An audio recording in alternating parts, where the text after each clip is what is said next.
Hello everyone and welcome back to my channel. So, why you might hate how you sound and why that's actually not necessarily a bad thing. So you record yourself, you hit play, and your first reaction is pure disappointment. The tone isn't what you imagined, the phrasing is off, the vibrato, even if it's there, just sounds awkward and hideous. And it makes you want to cringe and you think, I am just not good at this. But here is the truth. That reaction is actually a good sign. It's actually a sign you are getting better. And I'm going to unpack why. So what you hear equals your taste level. The reason you're frustrated with how you sound isn't because you're failing, it's because your ear is developing faster than your hands. So you know what you want before your hands are actually capable of doing that. And that's a good thing, believe it or not. It means you know what a good tone is, you know what good phrasing is, good playing should sound like, and you're hearing the gap.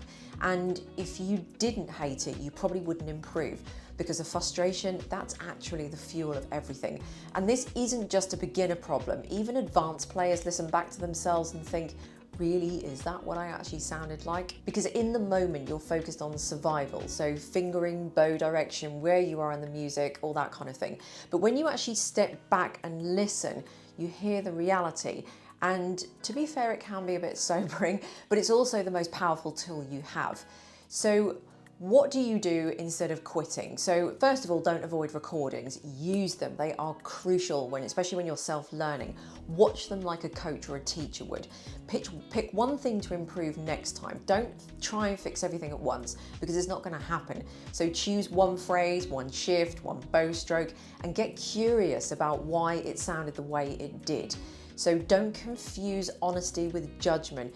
Being aware of a weakness doesn't mean you're bad at the violin. It just means you're learning to hear like a true professional musician. And in my 1 to 30 violin course, I recommend learners revisit old pieces and record themselves regularly, not for punishment, but just for actual proof that you are actually improving. And you're not really going to notice how far you've come unless you actually have something to look back on. And trust me, when you do, that cringe turns into pure pride and pleasantness. You'll be pleasantly surprised. So if you hate how you sound right now, just don't quit. You're not behind, you're just awake.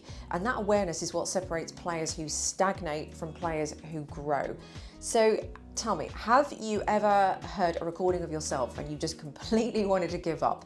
Leave a comment below and let's normalize that feeling for everybody else. And don't forget to subscribe for more if you like these videos.